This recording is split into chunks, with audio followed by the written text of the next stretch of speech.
in the valley. Yes, track. All right. Hello, everybody. Welcome to the season finale of season 1 of Trek in the Valley. Ooh, that's exciting. This is episode 28 of our podcast. And it is the end of season 1. We're going to take a little break for retooling, figure out some shit, come back for season 2, kicking off with Amok Time. Oh, yeah. Whenever that would, in the next couple months here, because we still have, you're listening to this at the end of season 1. We're recording it when we still have like 5 episodes to release. Yeah, 5. Today is, for example, Sunday, April 23rd. And yeah, end of season 1. Thanks for listening. If you've been listening, thanks for getting through the weird sound and my old laptop of the first dozen or so episodes. That's true. We've come far. We have really progressed, damn it. We are, this is Trek in the Valley. We are in the San Fernando Valley in sunny Southern California. Every week, Al and I get together to discuss an episode of Star Trek, the original series. And yes, I'm Adam Ordal-Quinnell here with... I'm Al Hurt here. What's up? Yay, we are doing it. Talking about a great episode of Star Trek. And then, because I want us to talk about the episode first because it's fresh in our minds, but then we're going to do like a little bonus at the end where we're going to like chit-chat about the first, 28 episodes of Star Trek. And just quickly see if we go remember through. them. I'm just the highlights. Yes, I'm curious to know how much we remember because, this is April 2023. We started recording the podcast the last week of May of 2022. So almost a year ago. It's been a year. And it has been a long time coming to get here. So thanks again for listening. And yes, thank you guys. Last week, we talked about the city at the edge of forever, where Kirk and Spock follow Bones back in time through a magical arch. Yeah, and that lady gets hit with the car. Great episode, ends with a lady really getting hit sad. with a car. Very sad stuff. Kirk's got to stop Bones from saving her. Wasn't the week before, too, the time portal or whatever that the guy was... Or not the time portal, but it was like... The portal of In Between Worlds and stuff. Where there was a fellow who was from an alternate dimension. Yeah. That ended up getting trapped in a dimensional hallway. That's the alternative factor. I think. Alternative factor. That was pretty traumatizing too. Yeah, there's been a lot of really tough episodes in the back end of this season. This latter half gets intense. You really get the idea that the cast and crew are sort of feeling... they're feeling together and able to tackle more dramatic work, I think. Yeah, definitely. It's kind of been on that dramatic upswing since Balance of Terror. But of course, when we take a look at the synopses from the earlier episodes, we will see that we don't remember that there was probably a very dramatic episode for episode 3 or some shit. We'll see, maybe. This week, of course, we are talking about episode 29 of Star Trek, the original series, the last episode of season 1, Operation Annihilate! Exclamation point. It's like my favorite title card is this one because it says it's Operation Annihilate, and an exclamation point after Annihilate. And we don't really. So we'll talk about. I mean, so do you think that we'll probably talk about later? But so do you think the title is like the alien booger beings? That's their modus operandi. It's weird though because it's like. I mean, I guess spoilers, whatever, but they mentioned later that, like, it's all one collective conscience and stuff, and it's like, what, they're just gonna annihilate everything and take over everything? And then go to the next planet?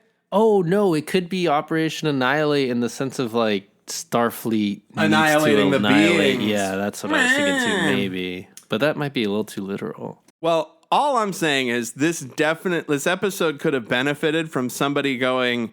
Operation Annihilate. Yeah, right, seriously. They really should have made it. And I'm willing to admit that I'm stupid. right? So I'm perfectly willing to go out on a limb. Oh, yeah. I wonder whose perspective it would make more sense from. I think it's the one you thought of. What, the Star Fleet? Yeah. So this aired on April 12th, 1967.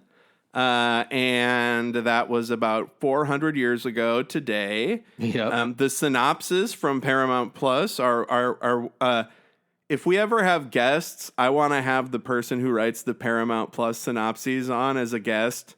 Oh, yeah, that'd be pretty great. Because I fucking love their work, whoever they are. It's really simple. The synopsis for this is, the Enterprise crew must rid planet Deneva and Spock Dun, dun. of a deadly parasite. Dun, dun, dun. Yeah. So again, all of the That's so simple compared to everything that happens in the episode. That's what's so nice, though. And also the synopses, they're to the point and very spoiler heavy always. Oh, for sure. Like, you already know going into it that the problem that they're experiencing is some sort of parasite. Yeah, so when you see the booger aliens, it's not like, a surprise when it flaps onto Spock's back. So here's our Chekhov check-in. Oh, yeah. We're 2 episodes away, which means I fucked up the count. Because I was counting the episode that Chekhov is, and there's me really baked like 10 episodes ago trying to explain how I calculated this, but it's actually, there's one this is the episode, and we get Chekhov in the next episode. So, okay. So the Chekhov check-in is at quarter to midnight. Yeah, pretty much. And we'll be talking about the first in a series of very bad wigs in a couple months here. So I'm stoked. But so surprise, motherfuckers! Chekhov check-in. We're 1 episode out. All right. I'm very excited, and what an episode it is, Al. I fucking love this episode. Yeah, this episode was pretty intense, and like it had ups, highs and lows, and all the things. It's such classic ass Invasion of the Body Snatchers. Yeah, that's true. Scanners. Remember I like the that? aliens. That was probably the coolest part. So I think it was a movie. Not Scanners, Screamers. Scanners is that Cronenberg movie about people who can use psychic powers, but there was a film starring Donald Sutherland in the 90s, and if I can quickly find it on my phone here, but it's basically the exact plot of this. Yeah, here we go.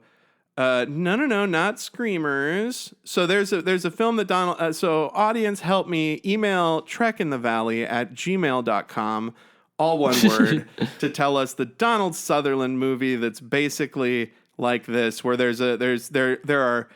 are praying mantis, or not praying mantis, manta ray style aliens that attach to the people's spine. Yeah. And it controls their brain and makes them do shit. That sounds just like this episode. Exactly. And it sounds a lot sort of like, that's amazing. In Invasion of the Body Snatchers, they actually like create clones or whatever. Mm-hmm. But with, was it fucking virus? No way. Yeah, so I guess it's this movie Virus, I believe, where there's like an alien life forms taking control of a Russian research vessel and aims to destroy on a massive scale. Oh man, I am sorry to just be ranting about this, but there's where is viral movies. Well, it's like, oh no, the Puppet Masters. The Puppet Masters. That's what it's called. Yes. What the fuck, Adam? You dumb shit. Because it's a movie that makes sense. So this is one of those movies that would always be on HBO when I was like homesick in the 90s. Puppet Masters. The Earth is invaded by stingray-shaped alien slugs that ride on people's backs and control their minds. What? It is basically this episode of Star Trek. I was going to say.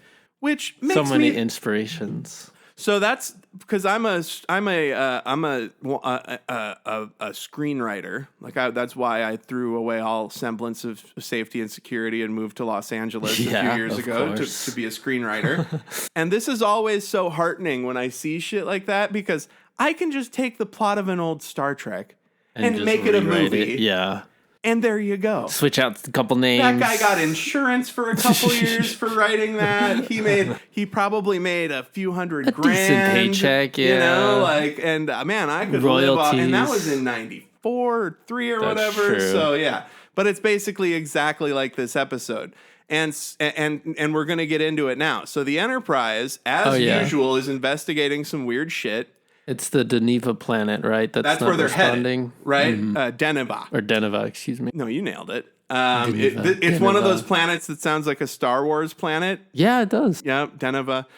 So basically, there is a path of intergalactic madness sweeping this arc of solar systems, right? There is archaeologists are finding that over the last 200 years, there's been group madness that's like destroyed civilizations. And it's happened 3 times. And now they've lost contact with a 1 million colonist colony of people on Deneva. And they're going to check it out. And Spock was showing them, guessing that, or telling them that's where it was going to go next, right? Yes. So Spock said the arc of, how it's traveling is it's going to go here next, which is awesome because they reference that shit in Futurama so many times where they're like, the brain slugs are going from planet to the brain. Right. Not the brain slugs, the big brains that control that are trying to devour all the knowledge in the universe. Yeah. And it's this exact same shit. They're just going from planet to planet, and you can track that it's going to go to Deneva. I was going to mention, though, before you get into the next part, get to it.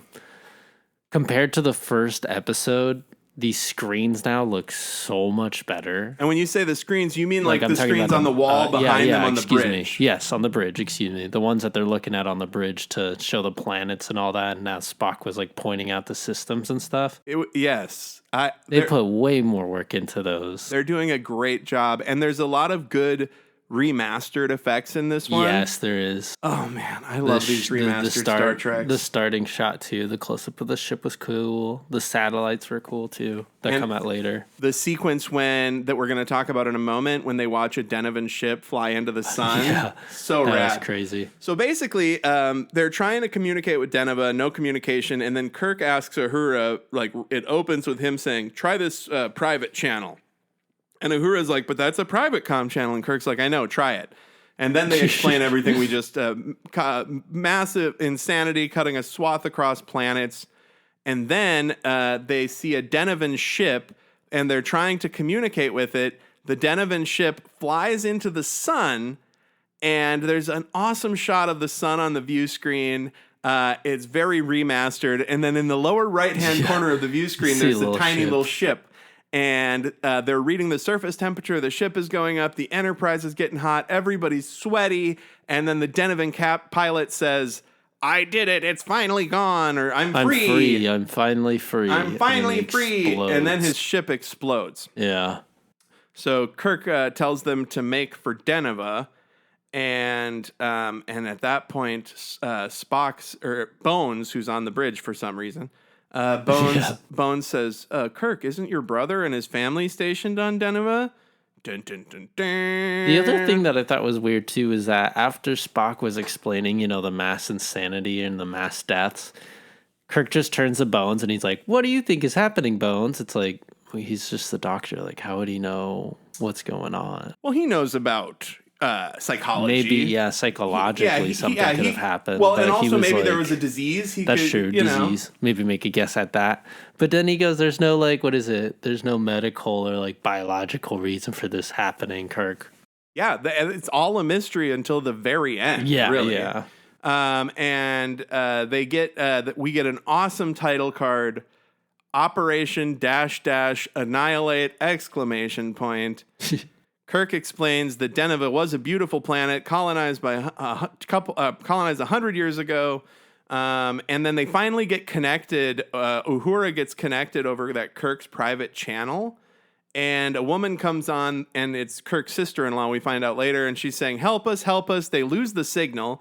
Kirk gets mad at Uhura for losing the signal. I did not like that. It was really weird. Like, get her back immediately. And it's obvious that she couldn't. Like, yeah, and she's like, they stopped transmitting. Yeah, they're not responding. She's like, bitch, I can't reach through the fucking thing and turn on their transmitter. Yeah, right. And Kirk, and I love how she stands up to Kirk. Yeah, and does. She's like, that's impossible. Settle down and deal with it. And he's like, basically, he's like, well, just keep trying. And Spock says, like, they're simply just not answering. They're not broadcasting. Not much you can do. So they set down onto the planet, but before that, Spock is saying he can sense all the sensors are picking up all the life signs, but they're weird and quiet. I don't know what quiet life signs mean. Like, I thought it was like, you got a heartbeat, you got a life sign, but apparently there's like levels of life sign. Maybe he meant like they weren't moving. Yeah, maybe they're all just standing around. They beam down to a set that I thought was a modern art museum that I've been to in LA. Yeah. But it's like a research, like a military research base.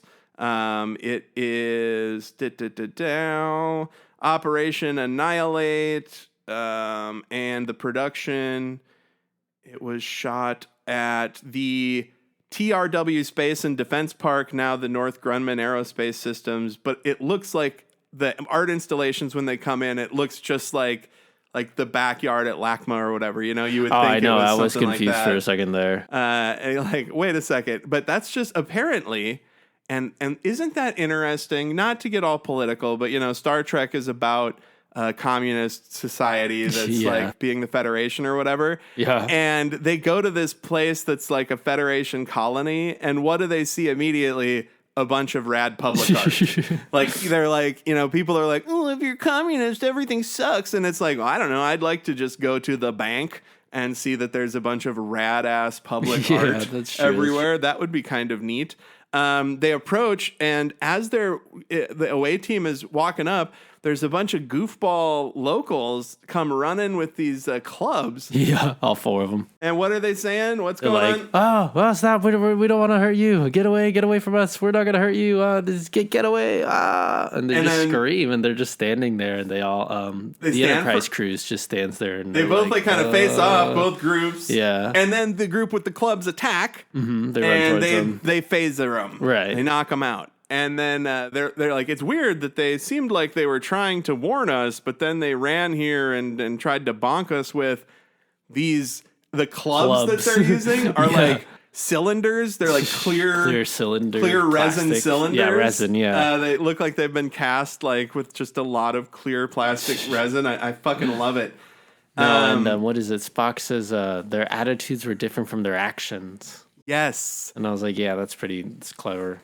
And so they go to Kirk's brother's lab. Right. And they hear someone scream though. That's why they run there. Yes. So they hear a scream in the distance, and then they run into the lab, and you find Kirk's sister-in-law trying to hold a big metal plate over a vent, and she's like, "They're coming. They're here. They're here." Yeah. And you can see a little kid laying on the ground, and you can see the feet of an adult man on the ground. Mm-hmm. Kirk, Spock, and the away team come in. That's Kirk's like, this is my sister-in-law, and she's completely out of it with confusion and anger. And Spock, is basically I'm just thrown by because we have to talk about Kirk's brother in a second, and I'm like laughing so much in my head. You're really thinking about it. Yeah. So basically, when they get to this office, Kirk's brother is dead, and here it is, and his nephew is unconscious, and then Kirk goes to look at his brother, and they roll him over, and I have it paused on the screen right now. It's clearly just Shatner in a mustache and gray mustache and gray highlights in his hair. And it's fucking awesome, dude. Like I wish they would have had Sam Kirk be a character. Yeah, or maybe and Kirk said a had couple to play lines. like an older version of himself. That would be funny. Oh my God. But just going back and forth. So basically they're going to beam Spock's, they knock her out. They're going to beam Spock's sister-in-law up to the ship, his unconscious nephew. which is good that the nephew is just unconscious because I thought he was dead. I thought that like Kirk's brother and his nephew were dead. But Spock says an interesting thing here. He says, Captain, I understand how you must feel. And Kirk cuts him off like, we have to keep working. But Spock, you don't understand how he must fucking feel. You don't have feelings. So why would you try it? Like, I don't understand. It's confusing, this episode. Well, because what that implies is that Spock is feeling empathy to even say anything. Exactly. And yes, he is half human. Maybe, yeah, I was going to say that's all people say. They make such a big deal. Basically, this vent is broken. There's no signs of alien life. There's never been violent aliens on this planet. They're like, oh, George is dead. Yeah, George is dead. The kid's unconscious. We get back to the Enterprise after a commercial break, and we're in sick bay, and we hear the familiar pulse of the sick bay music. It's just like boom, boom, boom, boom. It's like kind of like supposed to be like a slow heartbeat, I think. Yeah, but it's supposed to. It makes the scene really intense. Exactly. Kirk is trying to talk to his impained sister-in-law, and she says they came 8 months ago. These horrible things from planet Ingram B, which is a planet they mentioned earlier. That's the previous planet that went crazy. Yeah. She said it isn't the crew's fault that brought them. They made them do it. Bones. Oh, they want us to be their arms and legs. Yeah, that line stood out to me a lot. She says they need us to be their arms and legs, and then she gets really impained, and Bones gives her a sedative. Bones says this is important, when she answers questions, it's as though something is fighting her not to answer. Mm-hmm. So basically, she's experiencing pain, fighting against something inside of her. She says they're forcing us to build ships for them, and then she dies. And her death is hilarious because the little arrows on the sensors above her head just go down to 0. Yeah. And Kirk and Bones just look at her dead body. Yeah, and they just go, oh, well. That they don't try to resuscitate in any way. They don't go grab the paddles off the wall, the resuscitator, the defibrillator. Like 14 science labs. There's 14 science labs, as they mention later. They don't have a shot of adrenaline they can give her heart. Bones says he'll do everything to try and save the nephew, and it's like, I hope he means that. Like, he just watched this lady die without even trying the defibrillator. Kirk rejoins Spock on the planet. They set the phasers to force 3, which is to kill. We've learned. Mm-hmm. They hear a weird buzzing sound and a disgusting sucking noise. Yeah. And as they explore this campus or courtyard, they find these weird booger fungus aliens stuck to the walls. Yeah, they're like flat. They're flat. They look like a disgusting bloody loogie. Mm-hmm. Like if your shit's really dry and you take a mucinex, it's like little red streaks in them too. Yes, disgusting. It's nasty. Yeah. They did a good job though on that design. Like, you would call your doctor if you saw that in the sink in the morning. And they're about the size of a medium pizza, and they're all over the walls in this courtyard area. They blast one with a phaser for a long time, and it falls down. It just flops, yeah. They're like, holy shit, this must be a life like we've never experienced if it can stand up to phasers like that. Kirk says we should back away from this area. It might be a trap. And as they do, the thing wakes up and attaches itself to Spock's back. And Spock's like, ah, dude, Nimoy is really knocking it out. He's really singing for his supper on these scenes, because first he's got the reaction when the thing attaches to his back, the immediate pain.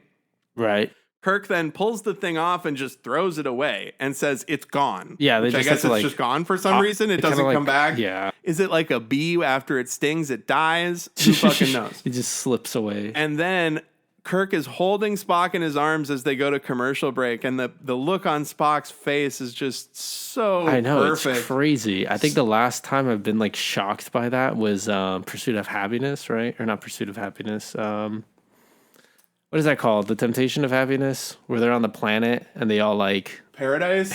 Something. This Side of Paradise. This Side of Paradise. That's what it is. This Side of Paradise. That's the last time I've seen Spock like that.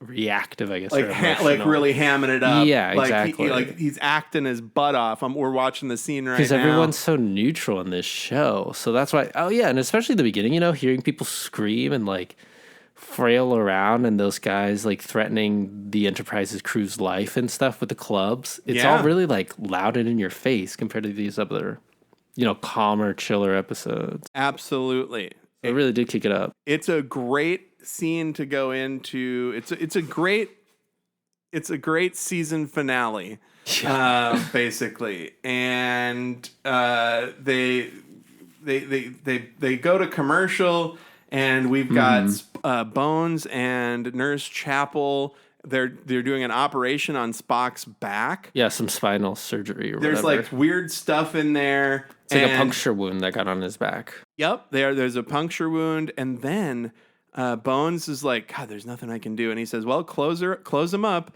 And Nurse Chapel's like, you're going to close him up? You haven't done anything. There's all this stuff twisted up in his body. And he goes, Nurse Chapel, if you won't assist me, relieve yourself and find me a nurse that will. Yeah, holy shit. He gets pissed. He's like, do one or the other, like right now.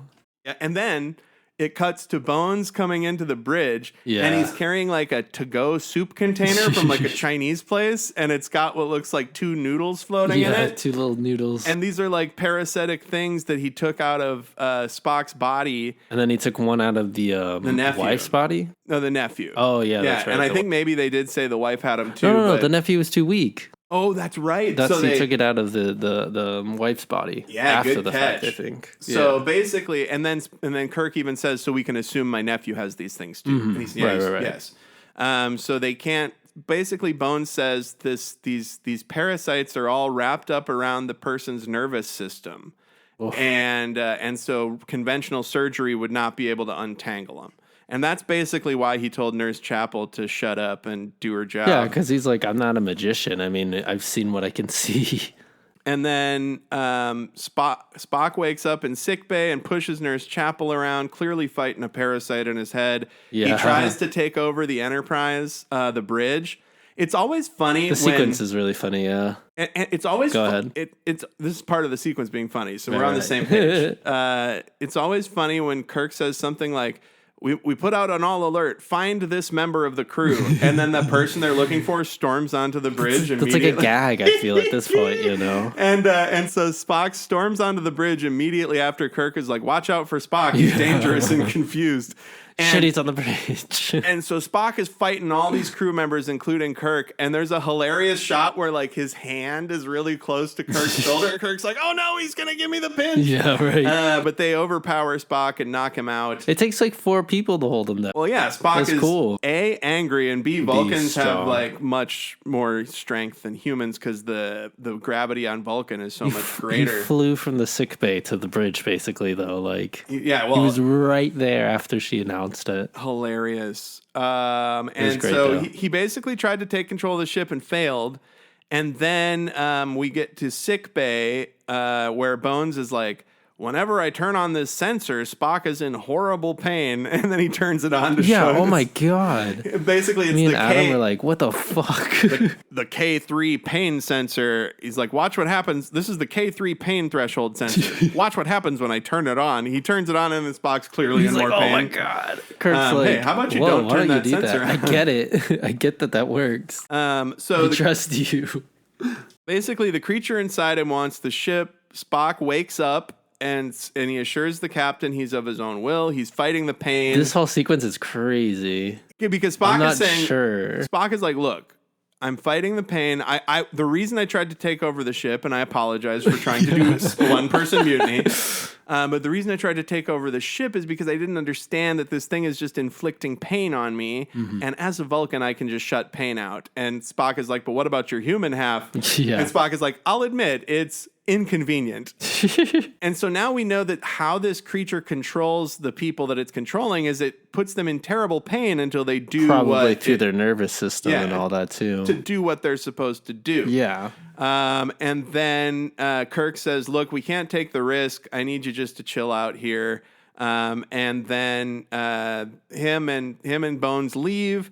Spock gets up, goes to Spock, says, I'm a Vulcan, there is no pain. And then he breaks his restraints, goes to the transporter room. He knocks out a transporter engineer, but then Scotty stops him from going down to the planet because Scotty's like, nobody can go down to the planet without the captain say so. And then Oh yeah. And then Kirk and everybody else shows up, and Scotty's like, I figured I'd hold him until you got here. They never mention again that Spock just assaulted a crew member and knocked him out. Like, I just imagine that crew member laying on the floor next to their feet while they have this whole exchange. And then we see him in the background, and he looks gets up grumpy. Immediately, yeah. So basically, Spock wants to go down and collect a creature. He's like, hey, I'm already infected by the fucked up booger aliens. Yeah, so it's better that I go than anyone else. And then Kirk says, Spock, your logic, as usual, is inescapable. And they beam him down, and Bones is like, look, man, that's fucked up. Spock is sick, and don't give me any indomitable logic about how he's the only man for the job. And Kirk says, I won't, because we both know he is. Yeah. Lots of great that part one-liners. was pretty good, yeah. I like the guy. You see the guy that Spock knocked out in the background when Kirk and Bones are talking. And I love how you can kind of see on his face that he's like, that guy just assaulted me. And they gave him like a dangerous, high-value assignment. Spock gets down to the planet. He's attacked. He keeps getting these flashes of brain parasite attacks. He goes back to the booger parasite courtyard, captures one, takes it back to the Enterprise. And then they're talking and they realize it's basically like a one-cell creature, and it's one cell of a larger organism. You mentioned it's like the Borg, like a collective. Sort of, yeah. It very much is. Yeah.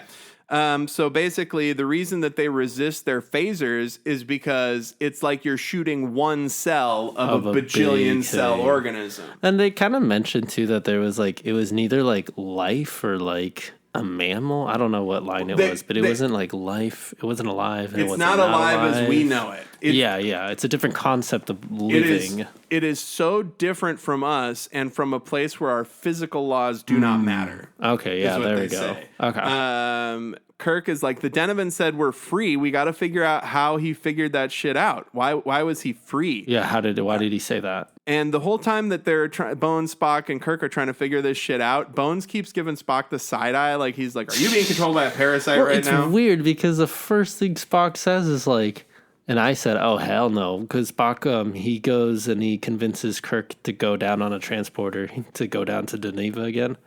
And he's like, we should just grab one of those things and bring them back to the ship. And I'm like, that sounds like the worst idea. I understand that they need to study it, but yeah, that's a very bad idea. It's like they could transport a lab down there or something, just like they did in what is it? The little people episodes where they're all kids. Oh yeah, the little people episodes. Where they're all kids. They won't grow up. I can't remember what they brought down a lab in that one. Yes, they have mobile science equipment. Yeah, weird. And Kirk is very frustrated. There's a lot of good Kirk acting in the next couple scenes. He's frustrated because they have 14 science labs and the best technology, and they need to learn how to kill this thing. Basically, Kirk says he can't let it spread past the colony, even if that means killing the million people down there, and Spock and his nephew. So he's in between his duties, like, as a captain, and then, like, his personal, like, gripe with all this of, like, man, maybe I should just try to save everybody. Well, and also Bones says, I'm not going to do anything that would...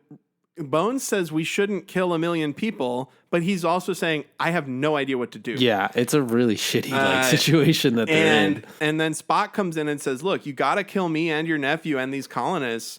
And Kirk refuses to either kill the colonists or let the thing spread. He's basically saying you have to find a third alternative. Right. And they do everything. They blast it with radiation. They were like, maybe it was heat. They heat it up to 4,000 degrees or something.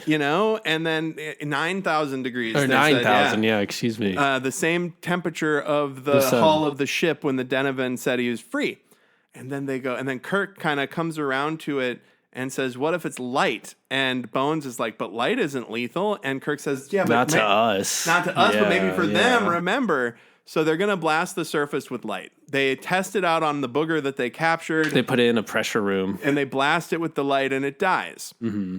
Now they gotta test it on a person that's infected. Spock comes in and says, obviously you gotta blast me. This whole scene is crazy though. I think this is like a good crux of like the whole episode of what it means to follow procedure, but then also like be careful, So here's the conundrum. Spock says, you gotta blast me with the light. Bones says, I can rig up some goggles so it doesn't blind you. And then he's like, maybe we can do trial and error. And Kirk's like, there's literally no time for trial and error. We have to do this. Person. Yeah. And Bones says, I can rig up some glasses. And Spock and Kirk are both like, no glasses because the people on the planet aren't going to have glasses. We got to figure out how to do this. They put Spock in the thing. They blast him with the light. He comes out and says he's parasite free. However, he's 100% and then he blind. runs into the chair. Yep. And after this, Bones realized, oh my God, when he runs his tests, he goes, oh my God, it wasn't even a visible part of the light spectrum that killed the thing. Yeah, exactly. So we didn't have to blast him and blind him. They all just sit there like, oh my God. Something important to note. Spock's like, I already know like what was going to happen. It's cool. All right. Yeah. Don't worry about it. Kirk seems mad for a second. Is fucking pissed. That Bones didn't have the forethought to think this through. But he just told him he had to hurry too. So that's what makes this episode so good. Yeah, Kirk is like bouncing around from his different motivations, and you can really see him dealing with it and like processing it in each scene. One thing that I want to mention though, before they blast Spock with the light, Bones is like, are you sure you want to do this? Spock's basically the best first officer in the fleet. Oh, yeah, that's right. And he's like, why do you want to risk it? And Kirk goes, give it to him, blast him. And so it's more of like a trust him kind of deal, you know? Yep. Just do it. And so they find out that it's non-visible light, like UV rays or some shit that kills the stuff. There's an amazing shot of the Enterprise dropping the satellites behind it that are going to blast the UV light. That shot's really good. Once the satellites blast, it looks a little bad, but them setting it down was really, really impressive. And then the actual effect of the light hitting the surface and blasting the alien booger things, it's like if they're under a heat lamp at a restaurant, kind of. The red light that hits the walls and stuff. And it shows one of the booger things melt. Yeah, they fall off, and you hear them like groaning. They start getting messages from ground stations saying these things are dying. People are regaining control of their senses. Mm-hmm. Bones is really sad about Spock. Kirk tells him it wasn't his fault. And then it cuts to Kirk on the bridge. Mm-hmm. And Kirk is recording his message to Starfleet Command. And then Spock just walks onto the bridge like he's going back to work. Yeah, right? What the fuck? He can see. And Kirk is like, what the fuck? What happened? You can see? And then Bones is like, the blindness was temporary. His optic nerves aren't like ours. And he has a second eyelid in his eye that acts as a shield. And Spock explains it like the brightness of the Vulcan sun caused us to evolve a weird bonus eyelid that we never think about or talk about. Yeah, he's much like your appendix. Yeah, I was like, okay. Like, really, motherfucker? Yeah, you didn't think about that? And then drinking a bunch of alcohol and being like, what is it? What the kidney, right? That passes alcohol? Your liver. Or my liver, yeah. My liver saved my life. Yes. It's really strong. I got I got 2 livers, so I didn't get alcohol poisoning as a Vulcan. And Kirk says, Spock, resuming eyesight would normally cause an emotional reaction.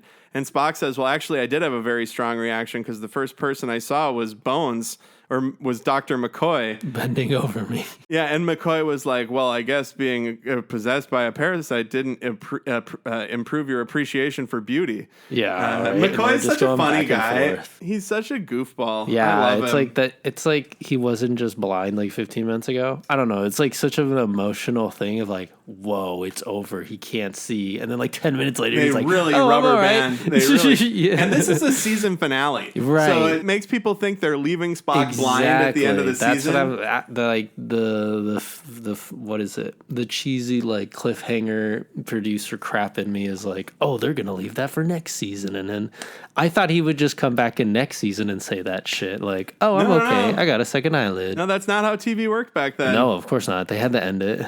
Could you imagine if they ended it like that back then? People would be fucking pissed. Riots in the streets. No internet to determine that wasn't what was going on. Mm. So yeah, and then Bones says to Kirk, hey, please don't tell Spock I said he was the best first officer.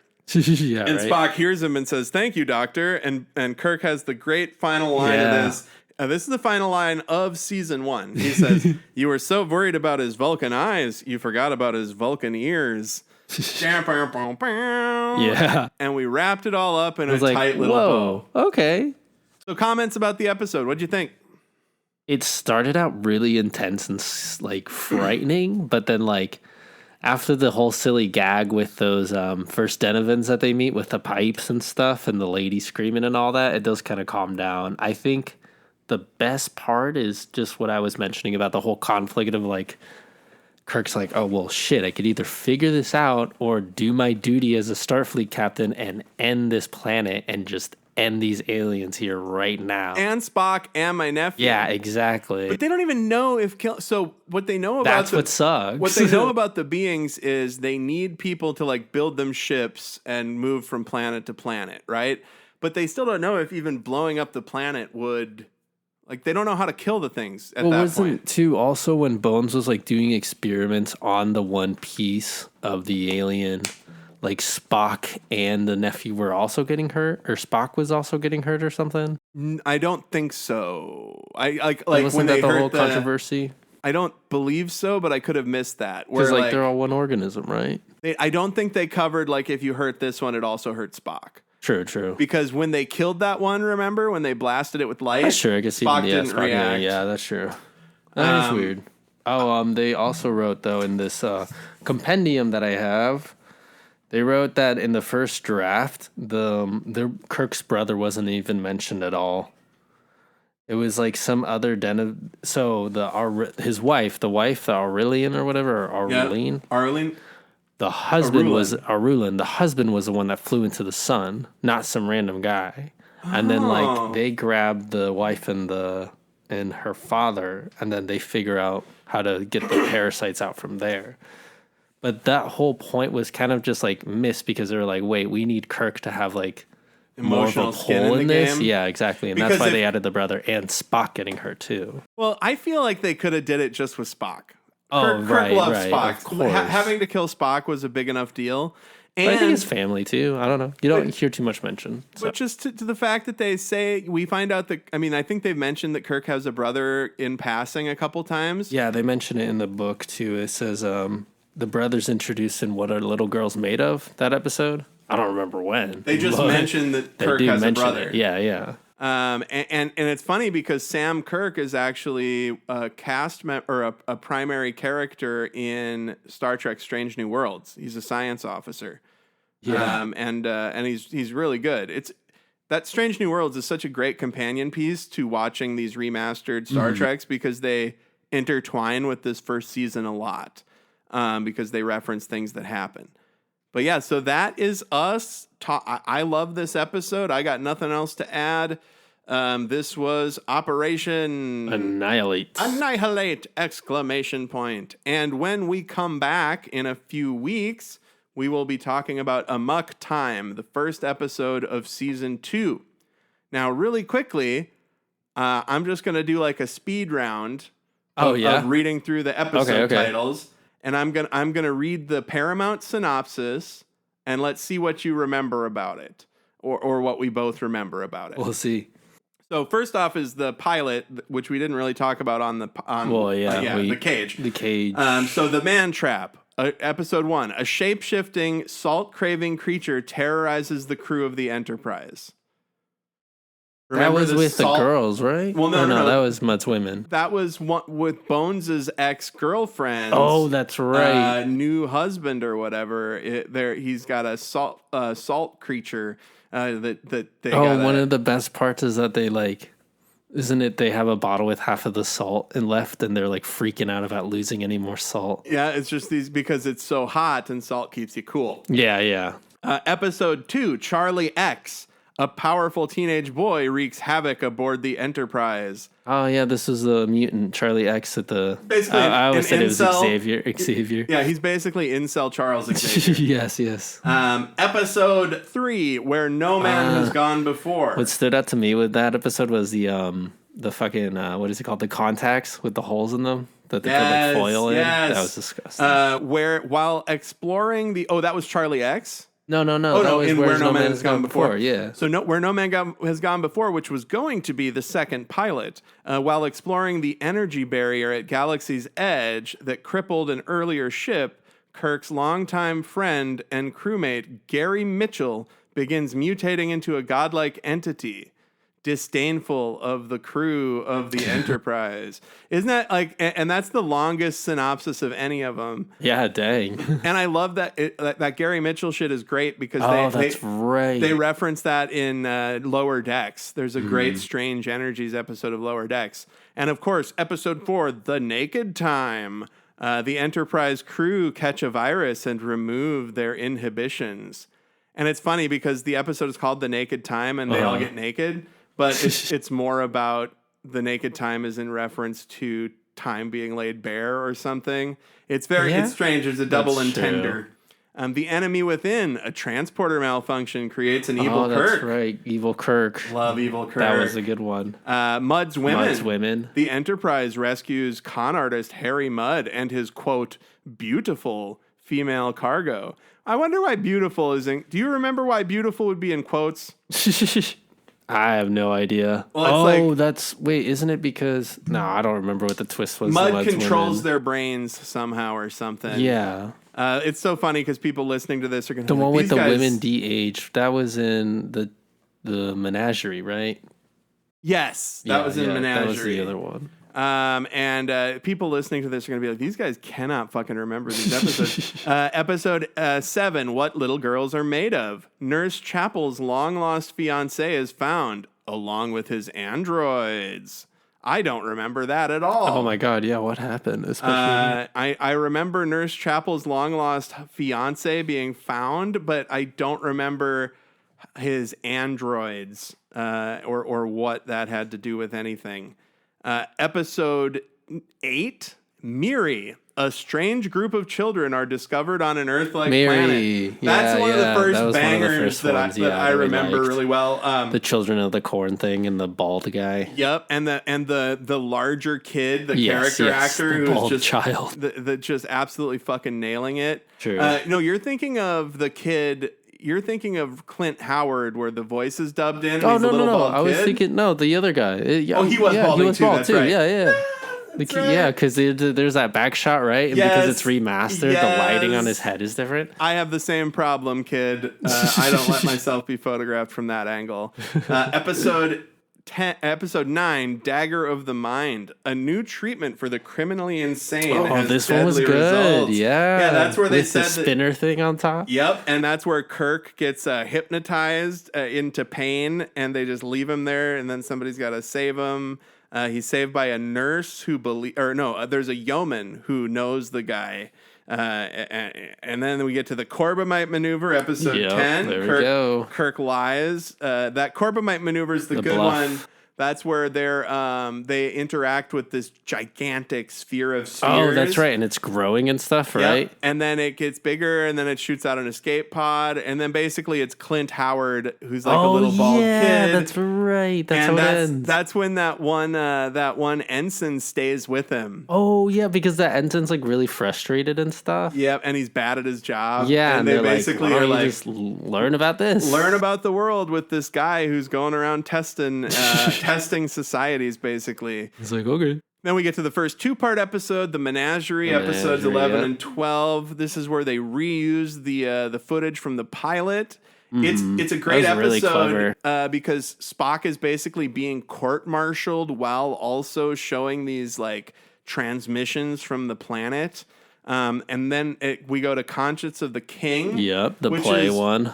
So this kicks off a great tradition of like Shakespeare in Star Trek. Yeah, that's true. There's lots of like Shakespeare references with the Picard brings to Next Generation as well. They talk a lot about like myths and stuff too, like with Space Seed, how he was bringing up what's it called, Paradise Lost and all that. Yes, and there's a lot of like stories and mythos, and there's a lot of with that genetics stuff with the genetics war stuff. There is a lot of like of their own history that kind of blends with the myth as well.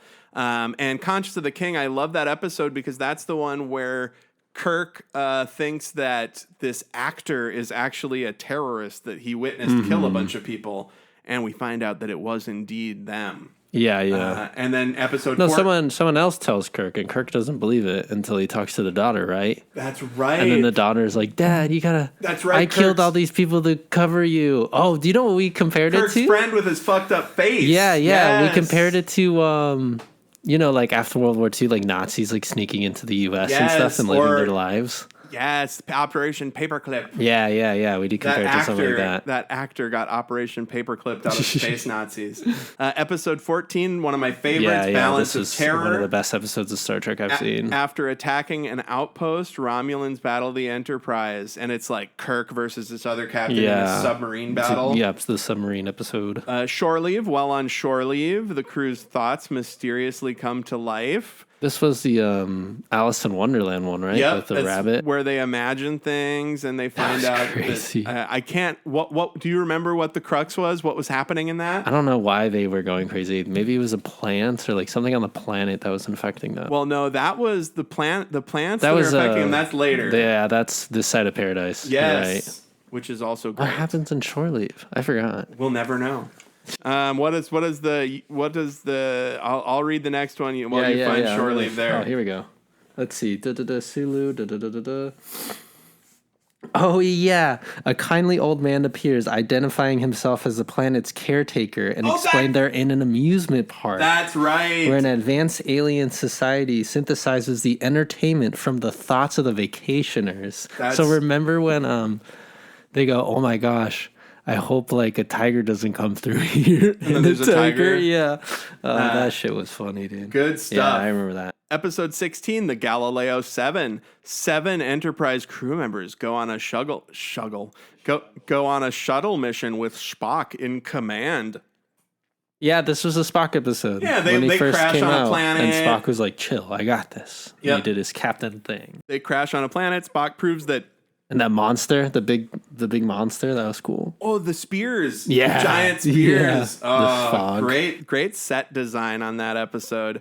And then that goes to the Squire of Gothos, a powerful entity known as Trelane, torments the crew of the Enterprise. We find out that he is basically from a giant kid.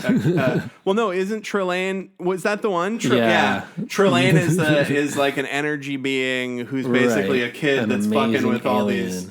Just like that's another Futurama references that in the No Fan Has Gone Before episode. Where they find out that Melvar, the being that they've been fighting as a kid, and his mom shows up and is like, "Go to bed."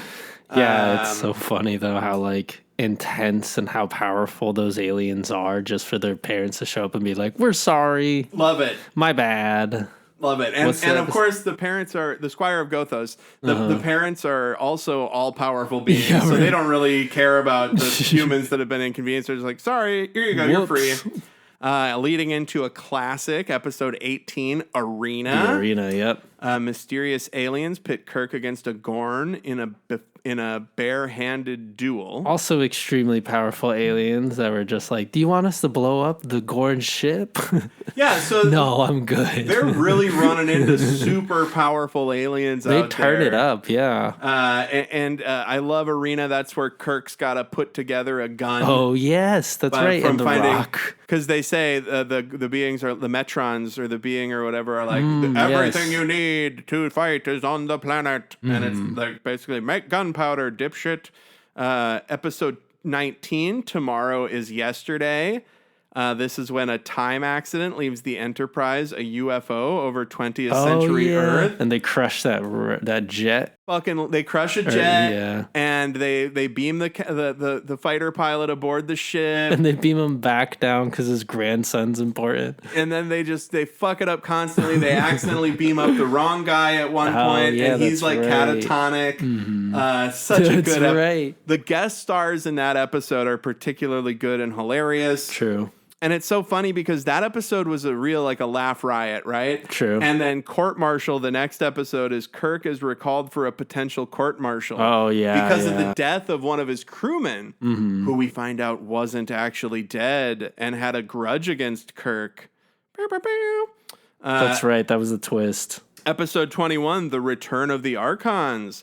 A world run by a computer named Landru traps the Enterprise crew. The Landru episode. This is I'll never forget though how you were saying, like as soon as they break Landru and Kirk and Spock just walk out, Kirk's like, "All right, you guys just rebuild your society. Bye." They say they'll leave some teachers or something. I think. Right. And they cover that in Lower Decks as well, because one of the big themes of Lower Decks is that the Cerritos, the the ship. They specialize in second contact, which is basically like a couple years after first contact. You go make sure the society hasn't fucked everything up again. And they do second contact here and find out that Landru just immediately took over the planet again after they left. We should watch that. We should. And then Space Seed, the classic episode 22, Kirk meets Khan, a leader of Earth's eugenics wars. Khan. Dude, lots of sexy Tai Chi, lots of controlled breathing in that episode. Leading to, so Space Seed, they meet very smart people, the eugenics wars people. I'm not saying it was smart to do eugenics, but they were genetically engineered to be smart. And then we get, in Taste of Armageddon, episode 24, one of the dumbest societies we've met. A computerized war fought by two planets ensnares the Enterprise. The Battleship episode. They're basically playing a game of Battleship where if they sink the battleship, they would actually kill the 1,000 people that would be on the battleship.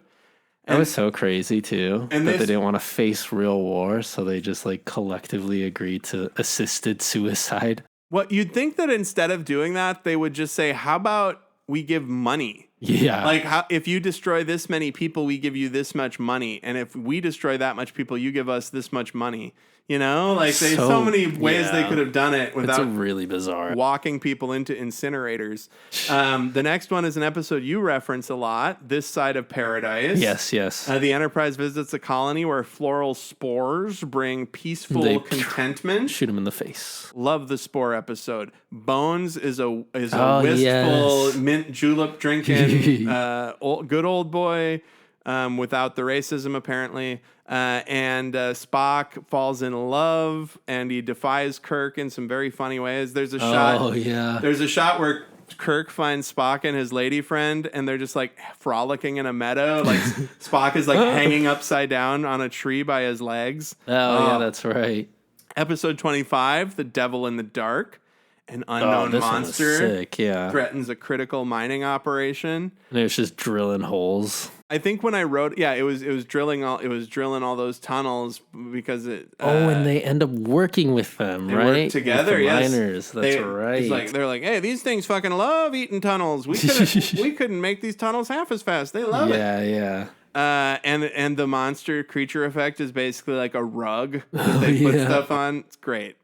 Errand of Mercy, episode 28. Do you remember what that's about? Errand of Mercy. Klingons. Kirk and Spock battle Klingons to free Organia. And that's right. When he flies down and tries to convince them, like, war's bad. And this episode, I just realized... We can kill them for you. And he's like, what are you talking about? You're still talking about war. I just realized why that episode is so funny. So that episode is about... Basically, Starfleet and the Klingons are fighting over this planet. Right. And obviously the Federation just wants the planet to be free and the Klingons want to control the planet, right? Mm-hmm. But it ends up being that the beings are like these all-knowing beings of light who've evolved past war millions of years ago. And so the fact that the planet is called fucking Organia and their non-organic life. Yeah, that's true. Dude, that's a pretty funny joke. Yeah. And then episode 27, The Alternative Factor, an alien being fights himself across two realities. We talked about the time portal tunnel. This time ship portal tunnel hallway. And then last week, episode 28, The City on the Edge of Forever, where Spock wears an awesome beanie. Yeah, that's to cover the tips of his ears. And get some Depression era aesthetic. And they have to watch a lady get killed by a car. Yeah, that was awkward. I wonder if they ever told Bones. They explained it to Bones. Well, I mean, as soon as they got on the ship, of course, I'd hope. Yeah, they did. Bones was like, I could have saved her, and it was like, you saving her would have killed everybody a lot more. He's like, I had to save everyone. Bones. Yeah, right. And then, of course, today in the newspaper article. Season finale, Operation Annihilate, which we just covered. So what a great first season of science fiction television. A lot was covered. They really had it in the 60s, I tell you. I heard it was just going to get better, though, so we'll see. There's some crazy fucking episodes coming up. And then who knows, we might, we're going to figure stuff out in terms of maybe doing some other kind of bonus episodes or something in season 2. But I want to cover a couple things for recommendations quick. Oh, yeah, of course. Evil Dead Rise, which came out a few weeks ago for you in the future. If you haven't seen it yet, check it out. Quite good. I don't want to give it like a great review or a bad review. I think I need to watch it again. But something applicable to Star Trek coming up soon is the release of Strange New Worlds season 2. Picard finale, didn't that just happen too? And also watch fucking Picard, dude. This All right. season, not you, the listeners, but you should too. So the season finale of Picard was one of the best episodes of Star Trek in such a long time. They did such a great job reuniting the Next Generation cast. And it was so beautiful and perfect. A real tearjerker. There's some of the best Data stuff, some of the best Data-related performances that Brent Spiner's ever given are in that episode. And Strange New Worlds season 2 premieres July 15th, 2023. And this episode's definitely coming out before then. So mark your calendars. Strange New Worlds rips. Al, what do you got for recommendations? Well, there's one album that came out on 420 that was by The Alchemist, and then this rapper named Domo Genesis, who like collabed with like Tyler the Creator in the past and stuff like that. He was pretty, I don't know. He feels like he's pretty underrated. He's doing all right, though, in this album. It's just like a lot of, what is it called? What kind of music? Like hip hop. And it's like, what is it? Chopped like soul and stuff. And it's like really looped and slow compared to, you know, like fast trap bangers, you know? Yeah. So this is nice that like, I guess now we're coming to an age, like I always repeat myself, but you know, these rappers are getting older. Their tastes are getting more refined. People are still listening. There's fans still listening. So it's like, it's cool to see people do whatever they want without the fear of being like, oh man, my label's going to drop me. Cause like no one, that's just not how it works anymore. There's like no benefit to that, you know, yeah.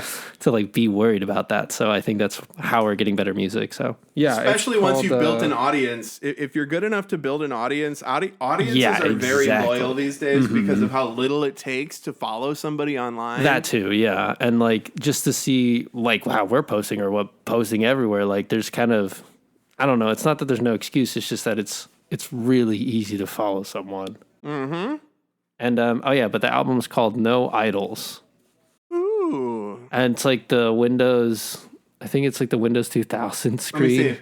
And then it's like what is it? A car with a bunch of like heads blocked out. Oh yeah, it's like the Windows background that's got It's the grass fields. Yeah. Well, I mean, is that the Kennedy? Is that the Kennedy assassination? Oh my God, that might be. It's like they're saying that the Windows background is the grassy knoll. Whoa, you are right. That's kind of fucked up. Anyways. Yeah, listen to hip hop, goddammit. Yes, guys, it's getting good. Also, anyways.